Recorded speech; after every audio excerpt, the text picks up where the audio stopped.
kalender, die Christelike kalender, as ek dit nou so kan noem, staan hierdie bekend as Palmsondag. Ja, dit het die naam as gevolg van die feit dat Jesus in die tydperk net voordat hy met die kruisiging en die Paasfees in Jerusalem ingegaan het, en hy het, julle onthou die storie, né, wat hy op die donkie gery het, en die mense het palmtakke afgepluk en geswaai en voor hom neergegooi in hulle klere, en hy het met die esel daaroor gery. Dis binne in die konteks van die kalender. Ek wil vanoggend, na aanloop van die herdenking van Jesus se kruisiging en van dit wat gebeur het in daai tydperk, wil ek bietjie met u gesels oor die kruisiging self. Die kruisiging van Jesus. En volgende wil ek net dit daarop op ons harte druk. Daar was 'n oortreding. En die oortreding is my sonde. Van Adam se tyd af. Dwarsdeur ons almal se sonde. Dit was die oortreding. That was the offense, our sin, my sin. En die prys was sy lewe. Die prys was sy lewe. Ek wonder as Adam, kom nou maar net in my gedagtes op, as Adam in sy wandel in die tuin van Eden met God, in sy verhouding met God, met Jesus Christus, in die tuin van Eden, as hy sou besef het wat die gevolge gaan wees van sy sonde, nie minder oorhaastig sou wees om die vrug te eet van die boom waar hy nie mag van geëet het nie. As hy die vermoë sou hê om te kon sien dat hierdie Jesus wat hier saam met my wandel, met wie ek praat, sal eendag sy lewe moet gee, omdat ek 'n verkeerde keuse gemaak het. Ons moet een ding verstaan rondom die dood van Jesus Christus. Dat die dood van Christus was alreeds die prys, nog voor die mense geskape is. So voordat die eerste mens, voordat God asem in daardie mens ingeblaas het, het Jesus alreeds geweet, dis die prys wat ek gaan moet betaal. That is the price I will have to pay for creating humankind. En nogtans het hy ons gemaak. Nogtans het hy ons gemaak. Nogtans was daar alreeds in sy hart genoeg liefde om sy hande uit te strek en uit die grond en uit die klei 'n mens te formeer. En sy gees, sy lewende gees in daai mens in te blaas, sodat daar lewe in hom kan wees. Met die wete, dis die pad wat ons gaan loop. Handelinge 2:23 sê hy, hom wat deur die bepaalde raad en die voorkennis van God oorgelewer is. Nou, hierdie hom is Jesus, wat deur die bepaalde raad en die voorkennis, met ander woorde, as hy praat van voorkennis, dan beteken dit voor alles het hy geweet. Met sy voorkennis het God hom alreeds oorgelewer. Dat hy oorgelewer is, het julle deur die hande van godlose mense geneem en gekruisig en omgebring. So ons moet iets verstaan van God, en daar's 'n spesifieke rede hoekom hy dit gedoen het. En ons almal ken hierdie vers. We all know this verse. John 3:16 says, for God so loved the world that he gave his only son, that whoever believes in him should not perish, but have eternal life. They should not perish. Dis hoekom hy dit gedoen het. En dis hoekom hy dit weer sal doen. As dit nodig sou wees, dan Vader, dis nie nodig nie. So, kom ons vra vanoggend 'n vraag, hoekom is Jesus sterwe aan die kruis? Hoekom is Jesus doodgaan? Hoekom sy sy lewe gee? Hoekom het hy die pad geloop, terwyl hy weet wat dit gaan wees, bereid gewees het om dit te doen? Hoekom? Hoekom is dit daar? Dis as gevolg van my sonde. Vir my sonde. Vir jou sonde. Jy kan nou hierso stamp en hier stamp en voor jou tik en agter jou so maak en sê dis vir julle sinne, maar dis vir myne. Vir ons elkeen se sonde. 2 Korintiërs 5:21 sê, want hy, hierdie is 'n geweldige vers. Jy moet hierdie vers verstaan. Hy sê, want hy, Vader, God, het hom, Jesus, wat geen sonde geken het nie, sonde vir ons gemaak, sodat ons kan word geregtigheid van God in hom. Sien jy raak wat ek raak sien? Jy sien, broer en suster, ons moet een dingetjie verstaan wat aan die kruis van Golgotha gebeur het. Jesus het nie net jou sondes gedra nie. Vader het hom sonde gemaak. Daar's 'n groot verskil. Daar's 'n groot verskil. Die allerheiligste, die Jesus Christus, wat geen sonde en ongeregtigheid in hom gehad het nie. Aan die kruishout van Golgotha het Vader dit goed gedink om nie net my sonde op hom neer te sit nie, maar om hom sonde te maak. Om die sonde van die mensdom op hom te neem en hom dit te maak. Dis hoekom hy moes sterwe. Romans 8 verse 3 says, for God has done what the law, weakened by the flesh, could not do, by sending his own Son in the likeness of sinful flesh, and for sin, he condemned sin in the flesh. That was the only way for us to be rid of the law and of sin in our lives is through Jesus Christ, the King of Kings. Hebreërs 10 vers 4 sê hy, want die bloed van stiere en bokke kan onmoontlik die sonde wegneem. So daar's 'n wet, en daardie wet sê, daar moet 'n offer gemaak word vir my. Maar daardie offer, maak nie saak hoeveel beeste, hoeveel bokke, hoeveel skape, hoeveel geoffer word, hoeveel bloed gevloei het nie. Niks kan my reinig, dit kan nie my sonde wegneem nie. Dis hoekom Jesus moes sterf. Net God self kon die prys betaal. En dis hoekom hy hom stuur.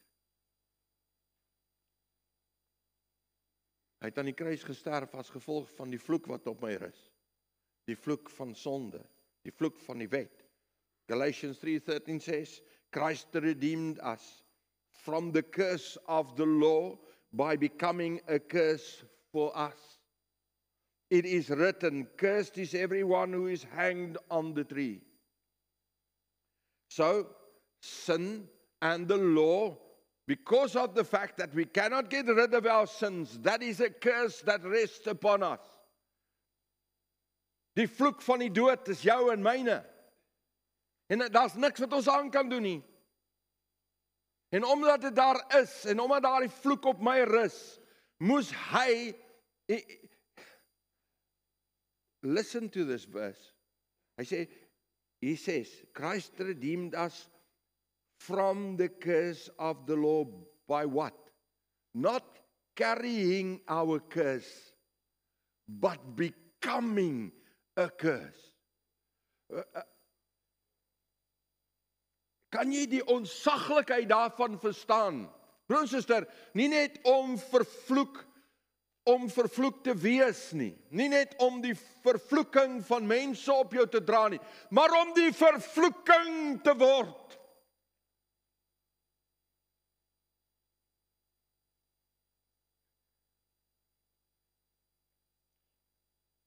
Hy moes sterwe aan die kruis van Golgotha as gevolg van ons krankhede en ons smarte. As gevolg van sonde het krankhede, siektes en smarte deel geword van hierdie sondige gevalle natuur waarin ons leef. Siekte dood geword van jou en my lewe.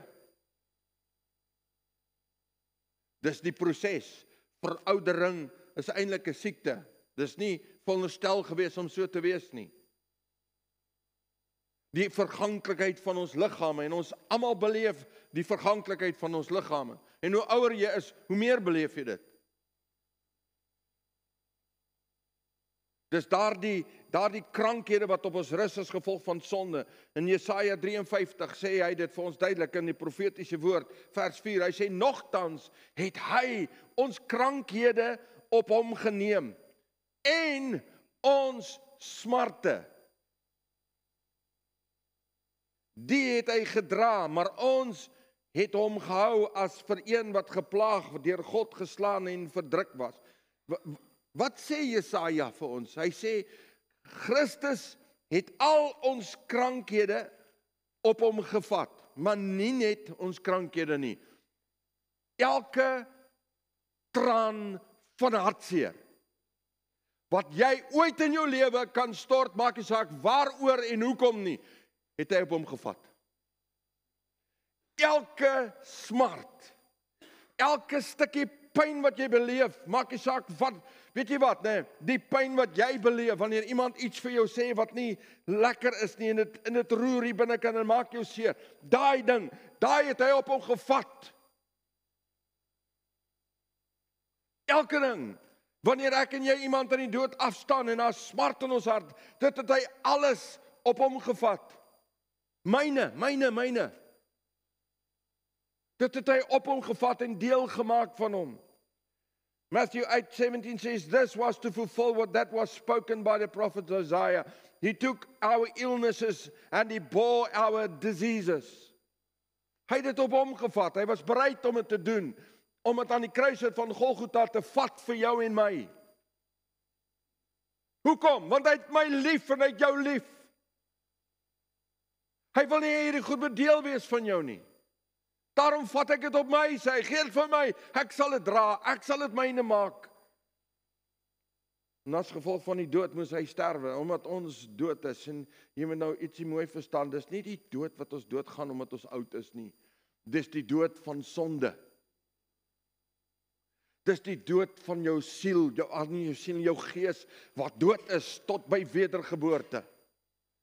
Dis die dood van 'n mens wat verlore is en vir ewig in die hel sal deurbring, vir altyd daar sal wees. Dis daardie dood. Dis nie die dood van die vlees nie, anders sou ons almal nog steeds geleef het nadat hy opgestaan het uit die dode. Dis die dood van sonde en ongeregtigheid, dit wat in ons bring. Romeine 6:23 sê, die loon van die sonde is die dood, maar die genadegawe van God is die ewige lewe in Christus Jesus ons Here. Dis 'n genadegawe. Hy kon nie toesien. Hy kon nie toesien dat mense vir ewig verlore sal gaan nie. Daarom is hy bereid om te sterwe sodat ek en jy kan lewe. Hy was bereid om sy lewe te gee dat ek en jy kan lewe. 2 Corinthians 5:15 says, and he died for all, for those who live might no longer live for themselves, but for him who for their sake died and was raised. Vir ons, nou het ons lewe. Broer en suster, die oomblik as jy jou hart en jou siel aan God gee en aan Jesus Christus gee, as jy hom koning maak van jou lewe en jy begin die pad saam met hom loop, dan het jy lewe vir die eerste keer. Van dan af lewe jy regtig. Nee, ek is happy en dis regtige lewe. Dis lewe van hier diep binne-in. En dis hoekom hy gekom het, sodat ek en jy kan lewe. Hy het gesterf aan die kruis van Golgotha as gevolg van die bloedoffer wat ons nodig gehad het.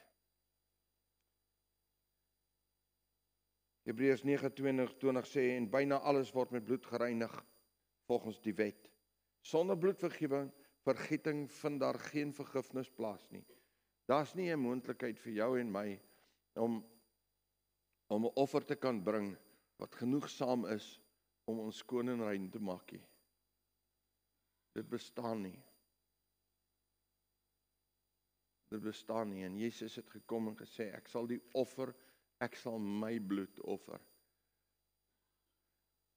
Julle sal onthou met die kruisiging, as jy nou deur die hele gedeeltes lees en alles lees, dan sê hy, ek moet na my Vader toe gaan. Wat het hy gaan doen met die Vader? Wat het hy daar gaan doen? Hy het sy bloed as 'n offer gaan bring. Hy die hoëpriester. Julle moet onthou nou, in die Ou Testament, is die tempel daar. Eenmal 'n jaar het die hoëpriester, nadat hulle 'n bul geslag het hy vir homself versoening gedoen, en dan het hy daardie bloed gevat. Eenmal 'n jaar kon hy ingaan, en hy kon in die heiligdom instap, en hy kon agter die gordyn inbeweeg in die allerheiligste waar die ark van God gestaan het. Die setel van sy teenwoordigheid. En hy kon daar eenmal 'n jaar versoening vir die hele volk doen, deur die bloed daar op die altaar te sprinkel. Dis wat hy kon doen, die hoëpriester. Hy kon dit doen. Jesus Christus is ons hoëpriester. En toe hy sterwe aan die kruis van Golgotha, het hy in God se teenwoordigheid kon ingaan, in Vader se teenwoordigheid kon ingaan, en hy kon sy eie bloed vat. En hy kon dit bring as 'n wel aangename en 'n aanvaarde offer vir God. En dis wat hy vir ons kom doen, hy kom die prys betaal sodat ek en jy kan lewe. Hy het die prys betaal wat onmoontlik is vir enige mens om te betaal. Hy het sy lewe gegee sodat ek kan lewe. En al hierdie goeders, my sonde, die vervloeking wat op my rus, my krankhede, my smarte, my oortredinge, al hierdie goed het hy gedoen, want hy het my lief. Hy het jou lief. Hy het jou lief met 'n ewige liefde. En hy gee sy lewe met gemak vir jou. Dit was nie gemaklik nie. Jy sien, daar was 'n oortreding, en daai oortreding is my sonde.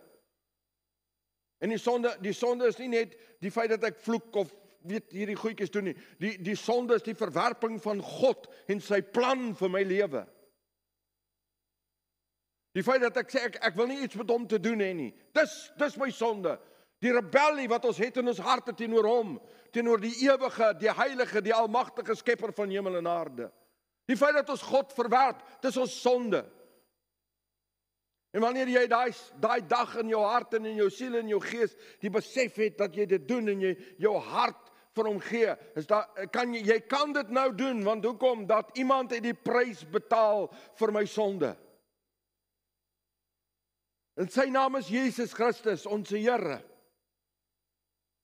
Ek wil jou op 'n pad vat. Ek gaan nie die hele storie vertel nie. Vat jou Bybel in hierdie tydperk. Miskien moet jy net vir jouself bietjie gevat, gaan lees deur die evangelies en gaan lees hierdie goed wat gebeur het in hierdie tydperk. Maar ek wil jou vanoggend op 'n bloedpad vat. En dit begin in die tuin van Getsemane en dit gaan deur die hele proses. In die tuin van Getsemane is Jesus besig om te bid. Hy is besig om voor God te buig en sy hart voor God oop te maak voor die Vader. Voorsitter, wie van julle het al 'n ernstige krisis in jou hart in jou lewe gehad? Wat doen ons gewoonlik wanneer ons 'n ernstige krisis het? Ons draai na Vader toe. En ons huil en ons is hartseer en ons het pyn en hier's wroging hier binne en seer hier binne en ons weet nie wat om dit te maak nie, maar ons weet daar's 'n Vader in die hemel. En Jesus het geweet daar's 'n Vader na wie toe ek kan draai. Hy het geweet wat lê vir hom voor. As jy die skrifte Jesaja gaan lees in die psalms, en een van die psalms is die profetiese woord wat oor Jesus kom, dan sê hy, in daai profetiese woord sê hy, man, my gebinneste het gesmeld in my. Dit het soos water geword hier binne. En wanneer hy op daardie rots gaan kniel en gaan buig voor Vader en hom neerbuig voor die Here. Die woord sê terwyl hy besig was om neer te buig en met Vader te praat. En ons almal ken sy gebed. Waar hy sê, Vader, laat hierdie beker my verbygaan. Maar nie my wil nie, Here, U wil, U wil. Ek sal doen wat U vir my sê om te doen, Here. Terwyl hy dit doen, toe begin die bloed, sy sweetdruppels met bloed gemeng uit sy gesig uitloop. Daar's 'n woord daarvoor. Hematidrosis. Vertrou slim mense om 'n woord te kry vir dit. So daar's 'n woord daarvoor, hematidrosis. Hematidrosis, it means it happens when extreme physical and emotional stress are part of your body and your life, in your soul. Dis ekstreme stres in jou liggaam en in jou siel van so 'n aard dat die sweetkliere oopbars. En omdat dit oopbars, loop die bloed saam met die sweet uit sy aangesig uit en drup dit op die grond. Kan jy verstaan wat binne in 'n mens moet wees en wat jy moet voel dat so iets met jou moet gebeur?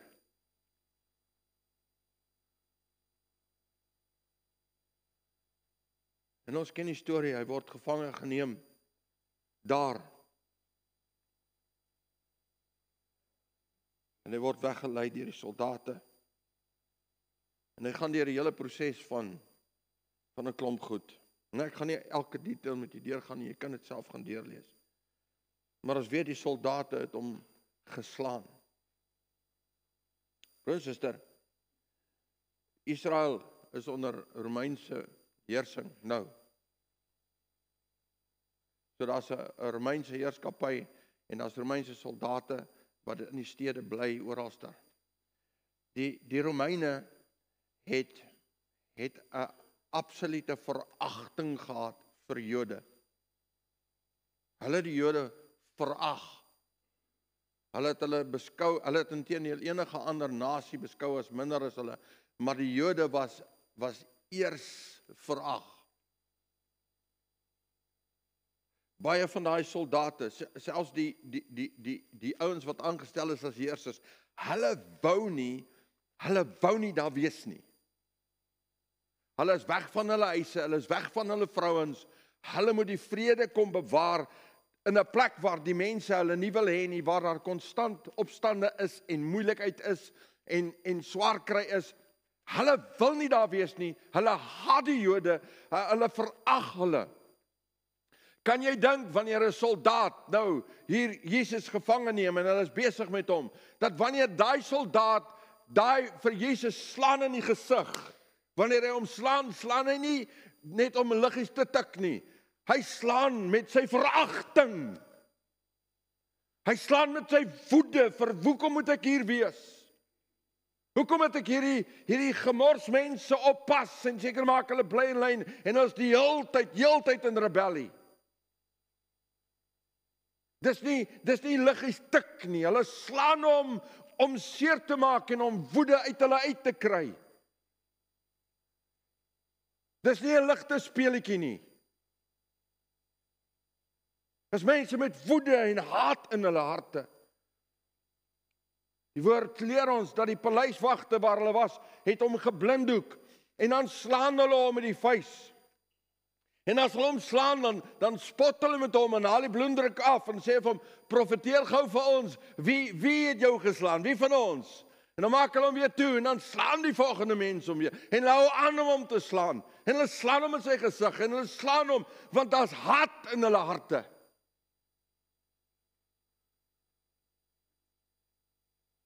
Dis nie 'n speletjie nie. En hy het deur die hele proses gegaan. En die volgende wat hulle met hom gedoen is hulle het hom gegesel. Nou om iemand te gesel is nie 'n ligtelike ding nie. Daai gesel wat gebruik is, het gewoonlik, ek het nou maar net, daar's 'n voorbeeldjie van so iets. Hy het ten minste 3 rieme aangehad, ten minste, baie keer meer. En in elkeen van daai rieme was daar, dit was wat die Romeine gebruik het, was daar loodballe vasgemaak, 3 loodballetjies in elkeen. En baie van die vlegsels wat afgekom het, het hulle stukke been vasgemaak. Want die been is skerp en hy sny. Die Jode het 'n wet gehad om te sê iemand kan 40 houe gegeesel word. En wat hulle gedoen het, hulle die houe getel en dan by 39 gestop. En gesê, miskien as ons verkeerd getel het, dan kan ons nie die wet oortree nie. Dan tel hulle nie, slaan nie tot by 40 nie. Alhoewel 40 geslaan kon word. En hierdie soldate het daai kats gevat en hulle het hom geslaan. 39 houe. En hulle het begin gewoonlik aan die bokant, hulle het hom vasgemaak aan 'n paal. Hulle het hom vasgemaak aan 'n paal, so vasgemaak. En hulle het gewoonlik begin slaan op sy rug. En hulle het sy hele rug geslaan van onder tot by sy voete aan die onderkant. En jy kan dink as jy iemand slaan met daai gesel dat dit om jou gaan en daai stukke been en lood jou stikkend ruk. Dit ruk die stukke vleis letterlik uit jou lyf uit. 39 houe slaan hulle hom en hulle hou aanslaan en hulle hou aanslaan en hulle hou aanslaan. Weet julle wat? Die geskiedenis sê dat as hulle mense geslaan het, dat jy naderhand hulle ribbebene kon sien. Dis so oop geruk dat jy die ribbebene kon sien. Jy kon hulle rugwervel sien soos dit oopgeslaan is. En hulle maak nie saak waar daardie katshoue tref, of dit in die gesig is, en op die arms en op die bene, hulle het net aanhou slaan. En as ek moeg geword het van houe slaan, dan gee ek die kats vir iemand anders, en hy begin slaan, want hy is uitgerus, en dan slaan hy, totdat hy moeg is, en hy gee vir die volgende een, en hulle slaan, en waarmee hulle slaan is woede. Hulle slaan nie, ag, ons kry die ou jammer nie, hulle slaan, want jy's 'n probleem, dit is vernietigingswerk. En saam met alles, is die vyand hierby. Ek wil hier die seun van God dood hê. En is dit wat hy werk in harte en in gees en in siel, en mense slaan hom. En die woord van die Here sê, toe hy amper doodgeslaan is, het hulle hom losgemaak. Kan jy dink hoe dit voel om amper doodgeslaan te word? Hierdie kats is nie gemaak om jou liggies te tik oor jou vingers nie. Dis nie die rotting waarvoor jy gebuig het in die skool as jy droog gemaak. Hierdie was 'n instrument van die dood. En toe hulle klaar is, toe vat hulle 'n dwarsbalk. Gewoonlik het hulle die dwarsbalke geweeg enige iets van 35 tot 55 kilogram. En hulle het dit op sy rug gesit, op hierdie wonde, op sy rug gesit. En dan het hulle sy arms vasgebind, want gewoonlik kon hulle nie meer vat nie. Jy kan dink, hoe voel jou lyf nou? Jy kan nie eens meer iets vat nie, of vashou nie. En hulle het sy arms vasgebind aan hierdie dwarsbalk. So wanneer hy loop en hy val hy. Daar's nie iets wat keer nie. Daar's nie iets wat, hy kan nie sy hande uitstrek en homself help nie. En terwyl hy loop, is hierdie dwarsbalk besig om te skuur op hierdie rug van hom, wat stikkend geslaan is, op sy nek, wat stikkend geslaan is, op sy arms, en hy dra dit, en ons almal ken die storie, dat naderhand het hy geen krag meer nie, geen krag meer om dit te dra nie, hy kon net nie meer loop nie, en hy haal dit af, en sit dit op iemand anders se rug, en die heel pad word hy gespot, word hy gevloek, word hy geskel, word hy gespoeg, hulle spoeg in sy gesig, hulle slaan hom, dis wat die heel pad gebeur. En voordat hy begin om daai pad te loop nog, toe sit hulle 'n droringkroon op sy kop, en hulle druk dit in hom in, en die bloed het begin deurloop van hierdie doringkroon wat in sy kop ingedruk is. En hy stap die Via Dolorosa, die weg van smarte. En hy dra sy kruis, sy dwarsbalk op sy rug, en hy loop daai hele pad. Die Romeine het 2 maniere gehad om mense te kruisig. Dis of daai kruis, die kruis wat ons oor die algemeen ken, of daai kruis wat bekend staan as die taalkruis, 'n T. Maak nie saak wat een hulle gebruik het nie. Die mense sou die dwarsbalk dra, en met die dwarsbalk loop op hulle skouers tot by daai plek waar hulle gekruisig sou word. So hierdie ding skuur die hele tyd op hom, en hy kom, en dit bring ons by die kruisiging. Die kruis was gebruik om mense te verneder. Dis die mees vernederendste ding wat jy kan doen. Die Jode het verstaan dat daar in die wette geskryf is, vervloek is jy wat aan 'n kruis het hang. So dit was vir hulle 'n manier van marteling en van 'n extra verleentheid skep, humiliating a person om hom aan 'n kruis te kruisig. Dit was deel van wat hulle gedoen het. Die kruisdood het die maksimum pyn en lyding veroorsaak. Dis wat hulle wou gehad het. Hulle het gewoonlik die kruise opgesit op plekke waar mense wat daar verbyloop het kan sien. Dit is 'n afskrikmiddel vir mense. Sodat ek nie sal droog maak nie, sodat ek nie sal moord pleeg en allerlei goeters doen nie. Dat ek op daai kruis kan eindig nie, dis 'n geweldige dood. En almal het geweet hoe geweldig dit is, want hulle het gehoor en hulle het gesien en hulle het dit beleef.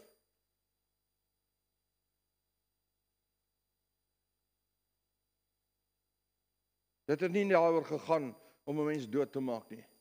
Dit het daaroor gegaan om 'n mens so pynlik moontlik dood te maak. Dis waaroor dit gegaan het. En so lank as moontlik te vat om hom dood te maak. En hulle het Jesus Christus aan daai kruishout gehang. Dit kon enige tyd duur van 'n paar uur tot 'n paar dae wat jy hang, afhangend van hoeveel jy gegeesel is. Afhangend daarvan. As iemand nie baie houe gekry het nie, sou hy baie lank aan daai kruishout hang en kan selfs 'n paar dae geduur het. Jesus het vir 6 ure aan die kruis gehang. 6 ure. Het aan daai kruishout gehang voordat hy sy asem uitgeblaas het. Wat hulle gedoen het, is hulle, as hy daar kom by die plek waar hulle hom gaan kruisig, het hulle die dwarsbalk neergesit. Hulle het hom op die grond neergelê. Hulle het sy arms uitgestrek, die soldate het hom vasgehou. Daar is geen mens in sy logiese denke wat net gaan lê en laat jy kap nou maar my hande vas nie. En hulle het spykers gevat en dit in sy hande ingeslaan. Die Bybel praat van sy hande. Die gebruik was bietjie anders, ek sal dit nou verduidelik. Dit was nie 'n spyker soos wat ek en jy ken, jy weet 'n 6-duim spyker nie. Hierdie spykers was ten minste, hulle is gewoonlik vierkantig, want hulle het mos nou maar gekap op 'n aameel gemaak. 'n sentimeter breed. En hulle was tussen 13 en 18 sentimeter lank. Dis ons sal dit eintlik 'n pen noem, nie 'n spyker nie. En hulle sou daai pen inkap, nie in sy hande nie. As jy 'n spyker hier inkap of 'n pen hier in sou kap en jy sou hang, dan skeer hy daar uit. Hulle het dit hier ingekap. Hier. In sy pols, daarin. Want al hierdie bene wat hier in jou hand is, keer dat dit uitskeer. Maar dis op hierdie plek daar, waar daai gedeelte loop die senuwee, wat hier na my hand toe gaan en alles hier bedien. Hy loop reg in die middel, die 2 are wat hier loop weerskante van hom.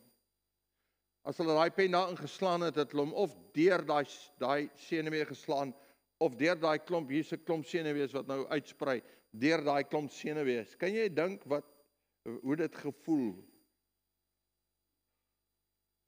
Maar nie net hoe dit gevoel in die oomblik wat dit ingekap is nie. So hy daar gelê en hulle daai spykers hier in sy hande ingekap. En dan wat hulle doen is hulle tel jou op aan daai dwarsbalk. Nou moet jy verstaan, ons sien baie tekeninge en fotootjies waar hulle toue om die mense se arms, hulle teken dit so met die toue om die arm. Daar was die toue om hulle arms nie. Hy het gehang aan daai spykers. Hy het daaraan gehang. Dan tel hulle hom op en hulle sit hom bo op daai balk die wat opgaan, of hulle sit hom teen die balk wat opgaan. En wanneer hulle dit gedoen het, dan vat hulle daai selfde grootte spykers en hulle kap sy voete in die kruis vas. Maar wat baie mense nie weet nie, hulle het nie om as hy hang daar, as die persoon nou so hang daar, sy bene reguit gemaak nie. Hulle het sy bene so effens gebuig en dit dan vasgekap. En daar's 'n rede daarvoor. Ek sal vir julle die rede verduidelik net nou. So het sy voete vasgeslaan en hy het aan daai kruis het gehang aan daai spykers, daai penne wat hier deur sy hande is. En hy kon homself stit as hy dan nou wou op die spykers wat deur sy voete is. Jy sien maar hierdie hele proses het daaroor gegaan dat dit is 'n stadige proses om iemand dood te versmoor. Want as jy hang in jou arms, kan jy dink as my volle gewig moet hang aan 2 penne wat hierdeur is binne 'n hout en die senuweepunte, kan jy dink hoeveel pyn dit vir jou gee?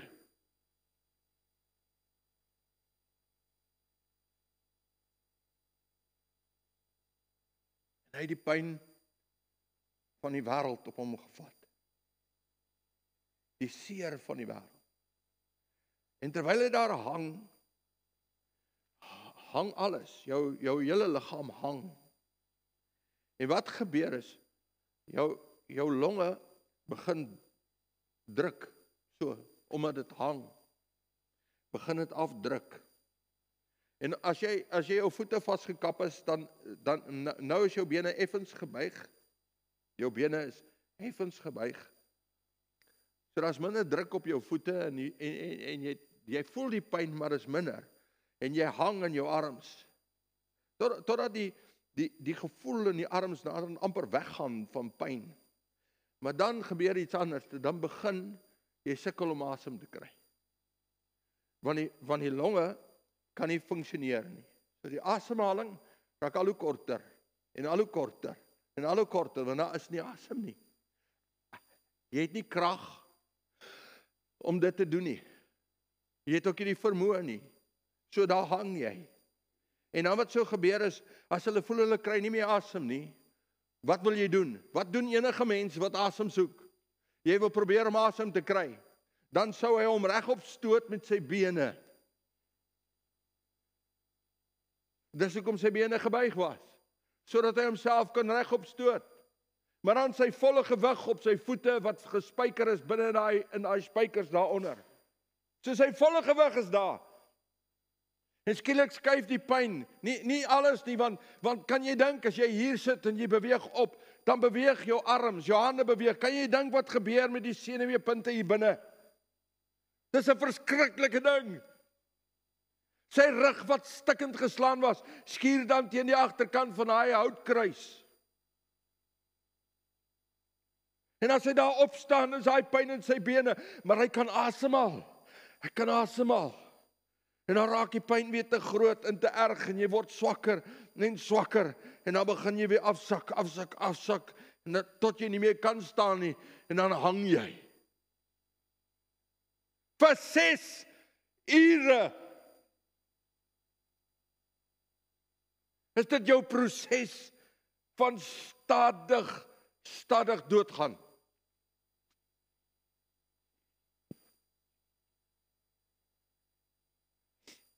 Maar ons vergeet ietsie. Ons vergeet dat daar 'n profetiese woord is wat sê dat hy alle krankhede, alle smarte op hom gevat het. Ons vergeet daar's 'n skrif wat sê en Vader het hom sonde gemaak. Ons is vergeet dat daar 'n skrif is wat sê hy's 'n vervloeking gemaak. kan die ding saam met al hierdie pyn en alles hang, rein mens wat nog nooit enige sonde gedoen het nie. En in 'n oomblik verander hy. God van alle tye af vir 'n oomblik minder gemaak, vlees gemaak, vir jou en my. Sy goddelikheid van hom gestroop, van ewigheid af, net rein en skoon en heilig soos wat ek en jy nie heilig kan verstaan nie. Van ewigheid af, hang hy daar, en Vader, van die sonde van elke man, en elke vrou, van Adam, tot die laaste een wat gemaak sal word voor Jesus se koms, en die laaste sonde wat gepleeg sal word, voordat Jesus weer kom. Hy vat almal, alles, elke perversiteit. Nie net my petty goed nie. Elke sonde. Elke barbaarse stuk gedrag en perversiteit en verkeerdheid wat daar kan wees in hierdie wêreld, maak nie saak hoe sleg, hoe lelik en hoe vieslik dit is nie. Hoe onbeskryflik, jy wil nie eens daaraan dink nie, vir 'n oomblik van die Vader, en hy maak dit sy seun. En hy vat elke krankheid en elke pyn en elke hartseer en elke ding wat met elke mens kan gebeur,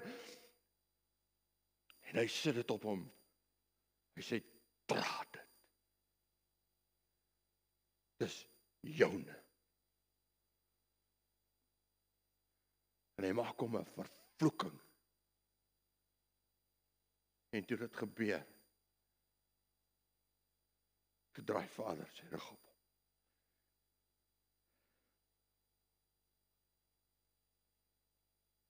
En Jesus roep uit, my Vader, hoekom het U my verlaat? Hoekom het U my gelos? Maar God kon nie na hom kyk nie.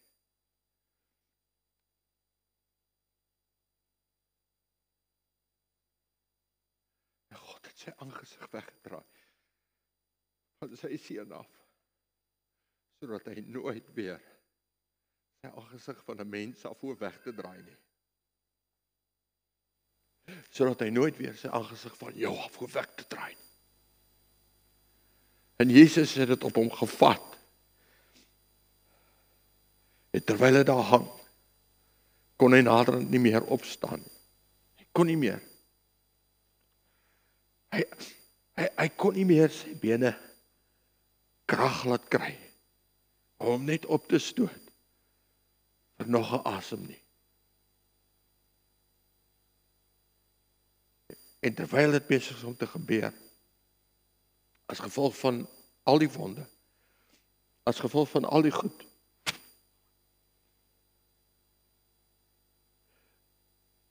vorm binne in sy borskas, begin die vog teer te slaan na binnekant toe.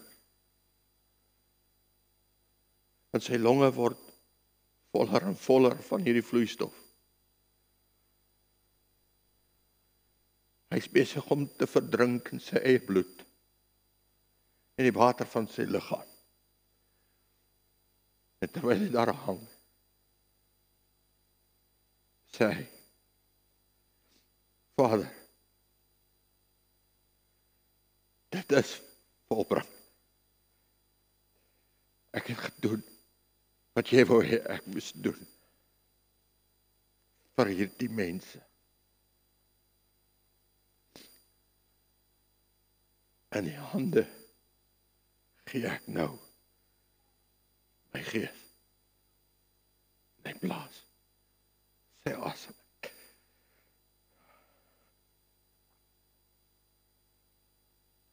En hy sterf sodat ek kan lewe.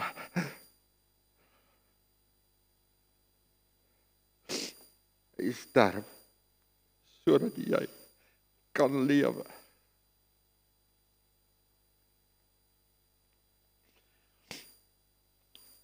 Daardie mense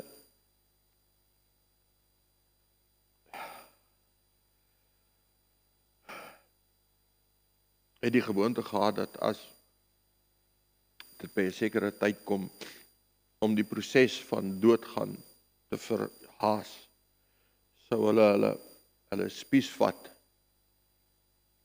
wat die lang spiese het 'n redelike dik handvatsel, sou hulle die spies vat en dan swaai hulle en dan slat hulle die ouens wat gekruisig was se bene hier. Hulle breek die bene sodat hulle nie meer kan opstoot nie. Dan hang jy net en jy versmoor en jy gaan dood. Toe hulle by Jesus kom en hulle wou sy bene breek, toe sien hulle maar hy is klaar dood. En een van die soldate vat sy spies en om seker te maak, vat hy die spies en hy druk nie deur die ribbes nie, want hy steek van onderaf, steek hy die spies in Jesus in, deur sy longe, binne in sy hart. En hy trek dit uit, en die woord vir ons sê vir ons, en water en bloed. Die water wat opgegaar het hier in die binnekant, het by daai wond uitgeloop.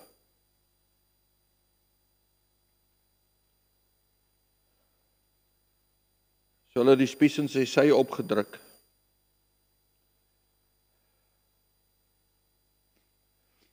En dit was die prys wat betaal is vir my sonde.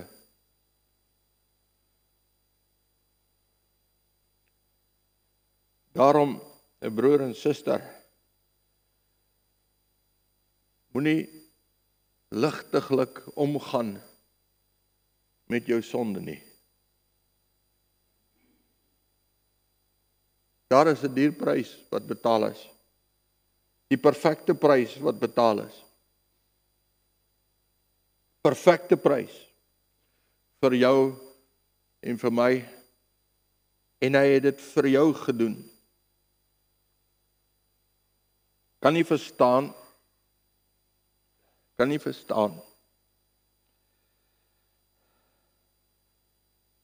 Watter plek die hel gaan wees.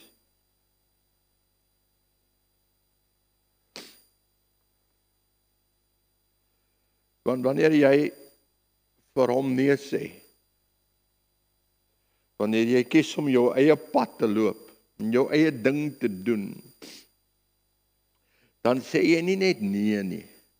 Jy verwerp dit wat hy vir jou en my aan die kruishout van Golgotha gedoen het.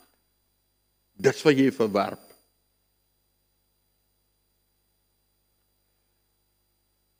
Jy sal 'n prys betaal daarvoor. Hy het dit vir jou gedoen. Hoekom? Dood eenvoudig. Jesus het dit self gesê, geen groter liefde het niemand as dit nie. Dat iemand sy lewe vir sy vriende gee. En dis wat hy vir jou en my kom doen het.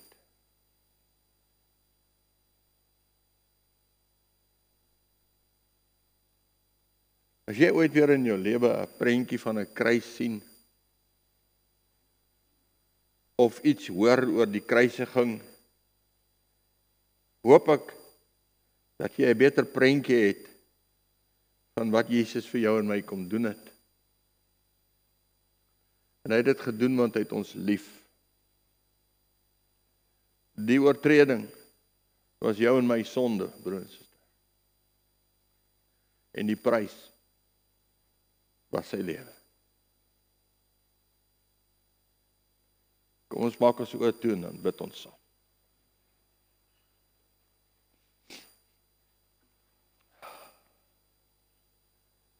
Jesus.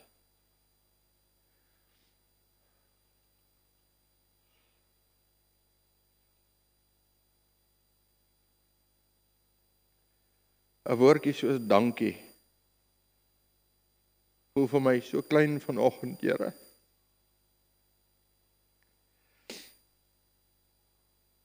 Voel of het so ver te kort skiet.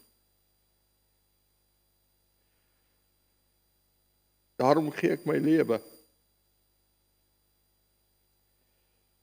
Dit skiet ook ver te kort, Here. Maar ons wil vir U dankie sê vir wat U vir ons gedoen het. Dankie vir die prys wat U bereid was om te betaal vir my.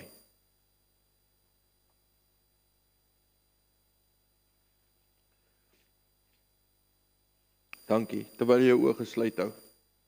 Niemand wat dalk na hierdie boodskap luister iewerste oor die internet. Miskien sit jy vanoggend hier. Jy het gehoor wat Jesus vir jou gedoen het, omdat hy jou liefhet. Maar jy het nog nie geantwoord nie. Jy hoor dalk al lankal hoe hy staan en klop by die deur en sê, maak oop, ek wil inkom. Jy hoor dalk al lankal, miskien het jy dit al daai keuse gemaak, maar jy het afgedwaal, jy is nie meer op die plek waar jy veronderstel is om te wees nie. En vanoggend besef jy, maar hy het dit vir my gedoen, en jy kan weer terugkeer, jy kan weer op die plek kom, maar jy sê, Here, ek wil weer die pad stap saam met U. Miskien dalk vir die eerste keer, sê Here, ek aanvaar die prys wat U vir my betaal het, ek aanvaar het, ek wil dit myne maak. Vergewe my dat ek so lank gevat het om daarby uit te kom. Ek wil graag saam met jou bid. So as dit jou antwoord is vanoggend, as jy vanoggend vir Jesus wil sê, Here, hier is ek wil gee my lewe vir jou. Ek wil saam met U 'n pad stap. Ek dank U vir wat U vir my gedoen het. Staan gou op jou voete, ek wil net saam met jou bid. Jy eenvoudigheid nodig en kan dit nie uittrek nie, jy moet net reageer. Dis al wat jy moet doen. As die Here met jou praat, luister na hom. Staan gou op jou voete. As die Here met jou praat. Daar's meer mense waarmee die Here praat as wat nou daar staan.